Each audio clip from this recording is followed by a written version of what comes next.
चंद्रयान-3 के चांद पर उतरने का बेसब्री से इंतजार कर रहे हैं और उसके हर अपडेट पर नजर रख रहे हैं कि आखिर वो अपने मिशन के कितना करीब पहुंच चुका है।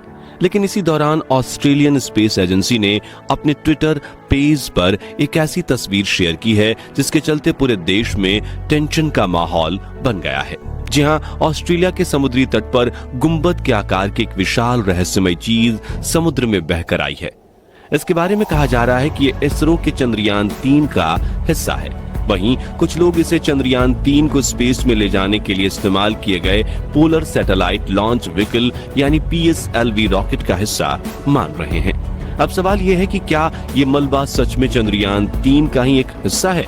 इसरो का इस बारे में क्या कहना है और आखिर चंद्रयान-3 से अलग होकर उसके booster rocket, heat shield, liquid engine और क्रायोजेनिक इंजन किस जगह पर गिरे? आइए इस सब के बारे में गहराई से जानते हैं। दोस्तों, चंद्रयान-3 मिशन को फ्राइडे 14 जुलाई के दिन दोपहर 2:35 पर लॉन्च किया गया और इसरो के बेहद भरोसेमंद लॉन्च व्हीकल मार्क 3 ने चंद्रयान को उसकी मंजिल की ओर लेकर उड़ान भरा।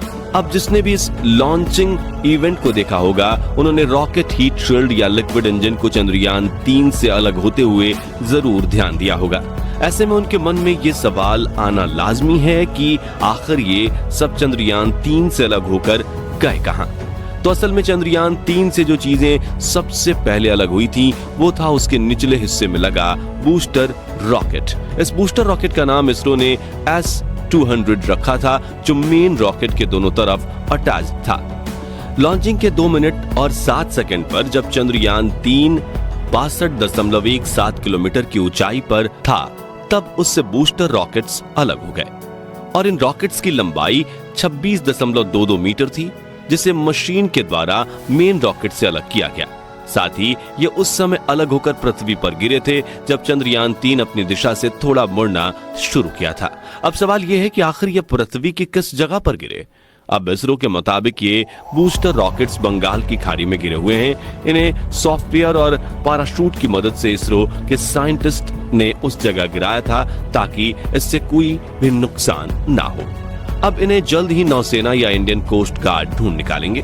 थोड़ा और ऊंचाई पर जाने के बाद बारी आती है हीट शील्ड के अलग होने की, जो रॉकेट का सबसे अगला हिस्सा था और इसी के अंदर चंद्रयान-3 को स्पेस में पहुंचाने के लिए सुरक्षित रखा गया था। यह हीट शील्ड 196 सेकंड्स यानी कि 3 मिनट 26 सेकंड पर रॉकेट से अलग हो गया था। दूसरे शब्दों में कहें तो ये 144 किलोमीटर की ऊंचाई पर पहुंचने के बाद सेपरेट हुए थे। ये वो जगह है जहां की ग्रेविटी 0 होती है और अगर आपने किसी चीज को वहां छोड़ दिया तो सालों तक वो तैरती रहेगी। हीट शील्ड के साथ भी कुछ ऐसा ही हुआ होगा। कुछ समय तक वो ही अंतरिक्ष में तैरता रहेगा, लेकिन थोड़ा वक्त गुजरने के बाद वो धीरे धीरे पृथ्वी की ग्रेविटी में फंसकर वायुमंडल पार कर सकता है और धरती के किसी हिस्से में गिर सकता है।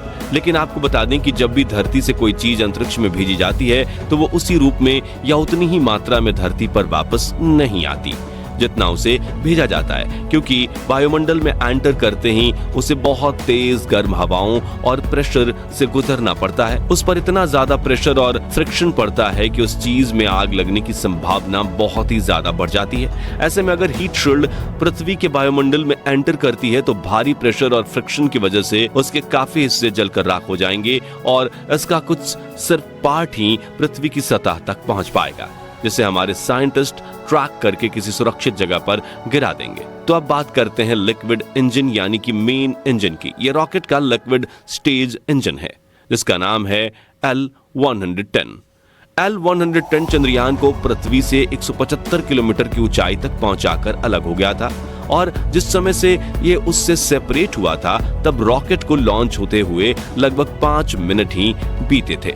और मेन सवाल पर आते हैं कि ये पावरफुल इंजन आखिर इस समय कहां है? असल में ये हीट शील्ड की तरह अंतरिक्ष में तैर रहा होगा और कुछ समय बाद ये भी पृथ्वी की ग्रेविटी के संपर्क में आकर हमारे वायुमंडल में एंटर कर सकता है, जिसे इसरो के वैज्ञानिक सॉफ्टवेयर और पैराशूट की मदद से समुद्र में गिरा देंगे। अब बात करते हैं चंद्रयान-3 से सेपरेट हुए आखिरी चीज की, जो था क्रायोजेनिक इंजन। इसका नाम था C-25, जो चंद्रयान-3 के 176.57 किलोमीटर की ऊंचाई पर ले जाकर बंद हो गया। इसके बाद क्रायोजेनिक इंजन चंद्रयान 3 से अलग हो गया और चंद्रयान 3 आगे की यात्रा के लिए निकल पड़ा। अलग होने के बाद इसरो वैज्ञानिकों ने उसकी कक्षा को सेट करने के लिए यान के इंजन यानी कि थ्रस्टर्स चालू किए और इस मिशन की लॉन्चिंग के 16 मिनट 15 सेकंड्स के बाद चंद्रयान 3 पृथ्वी की कक्षा में सक्सेसफुली स्थापित कर दिया गया। ऐसे में चंद्रयान 3 तो प्लान के मुताबिक एक्यूरेट तरीके से पृथ्वी का चक्कर लगा रहा है, लेकिन क्रायोजेनिक इंजन अंतरिक्ष में वैक्यूम में बिल्कुल उसी गति से तैर रहा होगा जिस गति से चंद्रयान 3 को वहां छोड़ा था।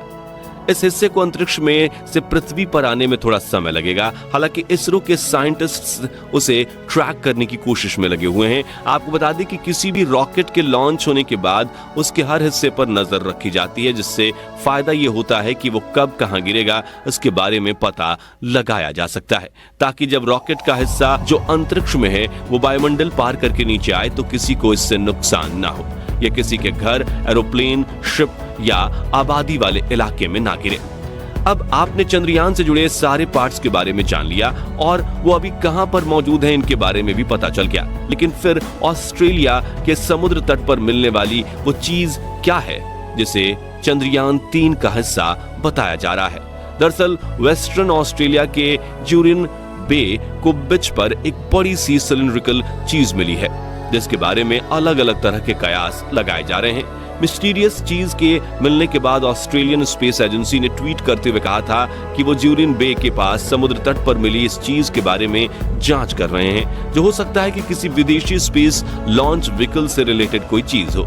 एजेंसी के इस ट्वीट के बाद काफी लोगों का ध्यान चंद्रयान 3 की तरफ जा रहा था, क्योंकि रिसेंटली यही लॉन्च हुआ है। ऐसे में अटकलें लगाई जा रही हैं कि ऑस्ट्रेलिया में मिला ये मलबा इसरो के PSLV लॉन्च व्हीकल का हिस्सा हो सकता है, मगर जब इसके बारे में इसरो से पूछा गया तो उन्होंने ना ही इसे अपने रॉकेट का हिस्सा माना और ना ही साफ तौर पर इनकार किया, बल्कि उनका कहना था कि वो मलबा PSLV लॉन्च व्हीकल का हिस्सा है या नहीं ये उसकी जांच के बाद ही कंफर्म कर सकते हैं। साथ ही उन्होंने ये भी कहा कि इसके बारे में तभी पता चल पाएगा जब ऑस्ट्रेलियन स्पेस एजेंसी उस मलबे का डिटेल वीडियो उन्हें भेजेगी, ताकि वो जांच कर सके कि इस पर कोई ऐसा निशान या सबूत है या नहीं जिससे यह साबित हो सके कि इसरो के PSLV लॉन्च व्हीकल का हिस्सा है। और अगर वीडियो में काम नहीं चला तो इसरो ऑफिसर्स इसकी जांच के लिए उस जगह पर जाएंगे जहां ये मौजूद है। ऐसे में अभी ये क्लियरली कहना मुश्किल है कि ये चंद्रयान 3 का हिस्सा है या नहीं। हालांकि कुछ एक्सपर्ट्स का मानना है कि ये किसी रॉकेट का हिस्सा हो सकता है, पर PSLV लॉन्च व्हीकल का ही है, इसके बारे में कुछ भी क्लियर नहीं कहा जा सकता, क्योंकि उनका मानना है कि ये मलबा कई दिनों तक समुद्र के अंदर ही रहा है। वहीं चंद्रयान 3 को लॉन्च हुए अभी 1 हफ्ता ही गुजरा है। ऐसे में PSLV लॉन्च व्हीकल का हिस्सा है या नहीं ये हमारे साइंटिस्ट जांच के बाद ही क्लियर कर सकते हैं। वैसे साथियों, आपको क्या लगता है ये मलबा किस चीज का होगा? हमें कमेंट करके जरूर बताएं। बाकी आज के लिए बस इतना ही। वीडियो अच्छी लगी हो तो इसे लाइक और शेयर जरूर करना है, और अगर आप चैनल पर नए हैं तो चैनल को सब्सक्राइब भी जरूर करें। मिलते हैं जल्दी ही ऐसी एक और इंटरेस्टिंग वीडियो।